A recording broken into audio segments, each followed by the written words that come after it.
लड़की को पैसों की बहुत जरूरत थी। उसने वास्तव में अपने सौतेले भाई के सामने अपना शरीर बेचने का फैसला कर लिया था। जैक ने कभी नहीं सोचा था कि ऐसा कुछ होने वाला है। उसके पिता की दोबारा शादी के बाद अचानक उसकी ही उम्र की एक लड़की इस परिवार का हिस्सा बन गई। मिलने से पहले जैक ने उसकी एक फोटो देखी थी। उसे लगा कि वह किसी एलिमेंट्री स्कूल की बच्ची जैसी दिखती है और उसने इस बात पर ज्यादा ध्यान नहीं दिया। लेकिन जैसे ही दोनों की नजरें मिली, जैक को एहसास हुआ कि वह उसकी उम्र के काफी करीब है और वह बेहद खूबसूरत भी थी। लड़की ने कहा कि वह तस्वीरों में अच्छी नहीं आती, इसी वजह से उसने बचपन की एक तस्वीर भेजी थी। खुशकिस्मती से थोड़ी देर बात करने के बाद जैक ने पाया कि वह काफी मिलनसार थी। जब उनके माता पिता साथ में खाना खा रहे थे, जेनी जैक को एक तरफ अकेले में ले गई। उसने कहा कि भले ही अब से वे सभी एक ही छत के नीचे रहने वाले हैं, लेकिन उन्हें एक दूसरे की जिंदगी में दखल नहीं देना चाहिए। जैक उसकी बात से सहमत हो गया। दोनों ने तय कर लिया कि वे एक दूसरे के बीच चीजों को इसी तरह बनाए रखेंगे। अगली सुबह जैक के पिता पूरे घर की सफाई करने लगे। उसकी नई पत्नी उसी दिन घर में आने वाली थी। जब जैक ने देखा कि उसकी सौतेली मां अपने साथ ढेर सारे तोहफे लेकर आई है, तो उसे लगा कि वह जरूर एक बहुत अच्छी इंसान होगी। फिर वह जेनी को उसके नए कमरे तक ले गया। जेनी को तुरंत उसका नया कमरा पसंद आ गया, क्योंकि वह काफी बड़ा और खुला था। इससे पहले वह और उसकी मां एक जर्ज किराए के अपार्टमेंट में रहने को मजबूर थी। जैक ने उसके सामान को खोलने में उसकी मदद करने का फैसला किया।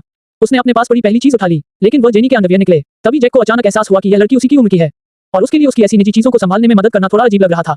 तभी जैक का फोन बज गया। असल में उसका सहकर्मी उसे काम पर जल्दी बुला रहा था। जैसे ही वह दुकान में पहुंचा, उसके सहकर्मी को उसके ऊपर परफ्यूम की खुशबू महसूस हुई। वह तुरंत बातें बनाने लगा और पूछने लगा कि क्या जैक की कोई गर्लफ्रेंड बन गई है। जैक के पास उसे यह बताने के अलावा कोई चारा नहीं था कि उसके घर में अभी एक नई सौतेली बहन आई है। वह पूरी तरह तनाव में आ गया था। उसे बिल्कुल समझ नहीं आ रहा था कि भाई बहन को एक दूसरे के साथ घर पर किस तरह व्यवहार करना चाहिए। उसके सहकर्मी ने उससे कहा कि बस चीजों को सामान्य रखना। उसने कहा कि जब जैक उस रात काम से छुट्टी करके घर पहुंचा, तो उसने जेनी को अकेले सोफे पर बैठे देखा, जहां सिर्फ एक लैंप जल रहा था। जैक ने कहा, मैं वापस आ गया। जेनी ने जवाब दिया, ओह। फिर उसने कहा, सॉरी, क्योंकि शायद ही किसी ने उससे कभी कहा था, मैं वापस आ गया। कुछ पल के लिए जैक को समझ ही नहीं आया कि उसे क्या जवाब देना चाहिए। तभी जैक को एहसास हुआ कि जेनी की मां हर समय नाइट शिफ्ट में काम करती थी, इसलिए जेनी को अक्सर अकेले सोना पड़ता था। ये देखकर जैक के अंदर उसकी देखभाल करने की एक तेज इच्छा पैदा हुई। शॉवर खत्म करने के बाद उसने जेनी के लिए सोच समझकर गर्म पानी तैयार किया। जाने से पहले उसने उसे गुड नाइट कहा। उसने ये भी सुनिश्चित किया कि जेनी के लिए गलियारे की लाइट जलती रहे। इन छोटी छोटी परवाह भरी हरकतों को देखकर जेनी का दिल पिघल गया और उसके मन में जैक के लिए भावनाएं पैदा होने लगी।